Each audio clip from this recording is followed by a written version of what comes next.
Daron. So the floor is yours. Can you see this? Yeah. Great. Okay.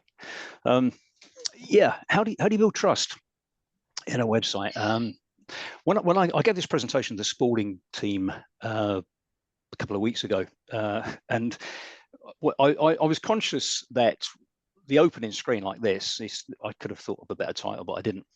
I was over in Austin in Texas presenting on pricing clarity and all sorts of things to do with compliance for the EU Commission, the CMA, and global bodies around the world who are insisting that we as Hertz were doing what we needed to do. I'll come on to that a bit later, but there was this horrible kind of when they saw the opening screen, and I thought, I was actually standing by the buffet at the time, and I just said, look, give us a break, because since they removed the pole dancing thing from the office, this is the best part of my job. So it went okay anyway. But what I want to kind of allude to now, much of this is going to come from the words of Marcus Sheridan. Marcus came out with a book in about 2017 called You Ask, They Answer. The other way around, they ask, you answer. And he's since come out with something which is now called Endless Customers. I'll just bring this over very quickly to show you. In the days of trying to get as many clicks on your website as possible through SEO, the way of searching on Google, for a lot of things anyway, results in no-click searches. When you're searching in Google and you find that everything that you want is kind of there within the search engine environment, you don't need to click on a website from where that information come from. And Marcus, in his book, kind of covers this in a fair amount of detail, but it's not technical stuff. It's worth reading. But let me just go through some of the points in this, and if I get here we go. So how can you take steps to provide helpful and relevant content on your website? Some of you may have listened to Kevin a few weeks ago touching on some of these points. Some of it was to do with customer-centric content, FAQs, and things like that. And the point is that what we're trying to do is keep people on your website, because most people go to a website looking for information. They're looking for answers.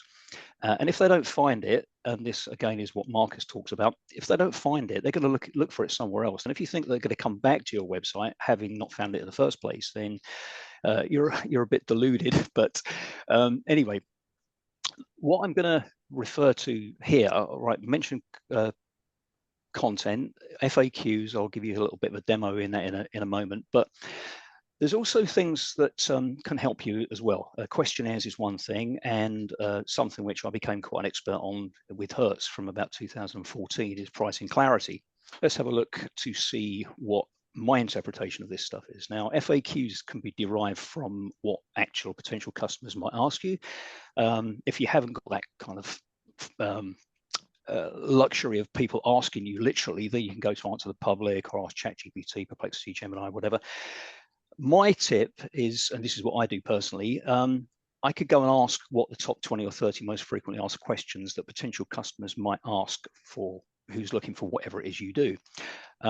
You could also approach FAQs from the perspective of concerns or fears. What are the top 20 most common concerns that a potential customer might ask?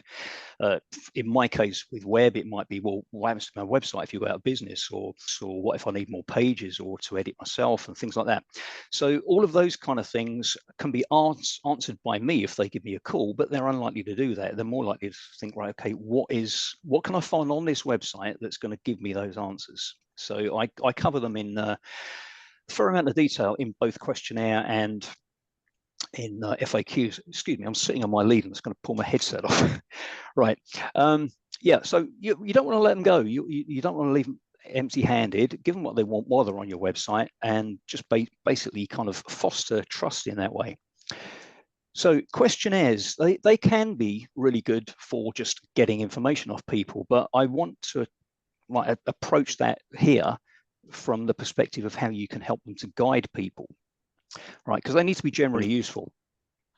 This is like a little screen extract from my website. I'll give a quick demo in a sec if there's time. But the way I put this is that questionnaires, they can help you qualify leads. They can ask questions specific to what they need, where they're at now, budget and so forth. And their responses can lead you to suggest specific projects or services and help them cut through the clutter. Now, there's an awful lot of information on my website. There's a ton of information on the Hertz website. Now, I was very, largely responsible for helping people find what they needed to find. There was legal requirements for me to do so. You can also help them, or help establish where they're the right fit, and that saves them time on, if they're not potential customers, for example, if they're kind of out of your price range, or they're looking for things that you don't do. I don't personally build WordPress websites. I don't touch them at all. I'll do evaluations on them, but if you were to have a WordPress website and you want me to come and take it over, I simply couldn't. But I know a bunch of people who can, so I'd refer them. But I'd like to kind of draw your attention to this, incremental questions. If I can just drag mine over as an example. Like I said, there's a ton of information on this website, but someone typically looking on here, I'm expecting they're either going to be interested in websites, calculators, I build those too, or something else. So have you got an existing website? Well, if they have or they haven't, now's their time to answer. But here's my point. What I'm not asking is like a linear list of questions, which are not necessarily related. What's your favorite movie? What's your favorite color? What's your favorite band? All of those kind of things are kind of distinct in their own way. But I tend to approach it from the perspective of what are they looking for? Where are they at now? So I'm asking questions to help guide.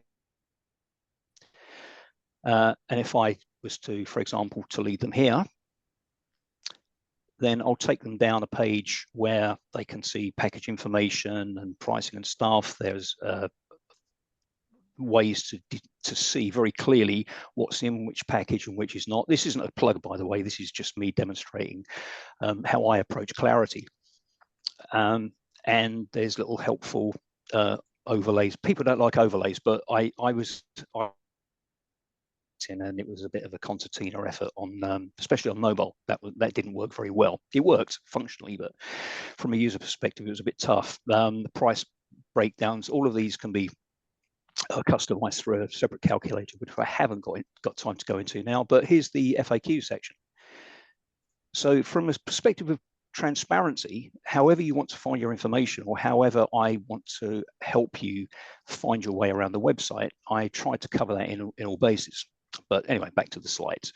Just to give you a very quick background, I mentioned earlier that I was working for Hertz, and from about 2014, I was asked by the Hertz team, ignore what's on the screen, I'm just going to get to the relevant slide for interest of time.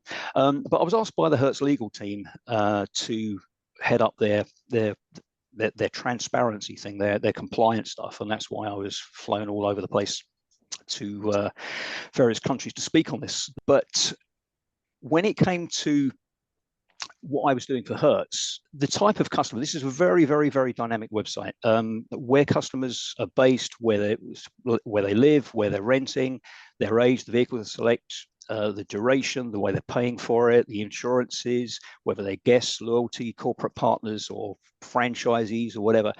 All of that has a bearing on what you need to show. And it was a heck of a challenge for us. So I'm not kind of coming at this subject from, well, what can I find on AI to present to you guys this morning? This is really very much my background.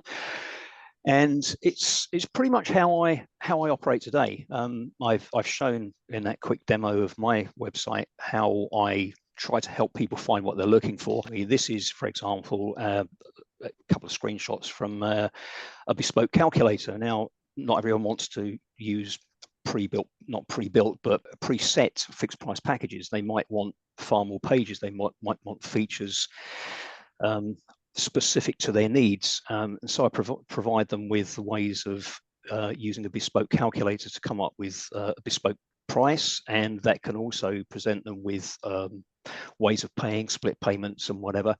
And I'll leave you with this, endless customers, which is what I mentioned from Marcus Sheridan. Not too far in the book, if you were to get it, there's a page which educates people about what the perfect pricing page should include. I'll leave this list on the screen in case anyone wants to take the last kind of 5 seconds to ask me any questions, but I'm happy to talk to anyone offline about it, or if anyone wants to invite me to their BizCon meetings, then I'll go through this again with them. But that's all for me today.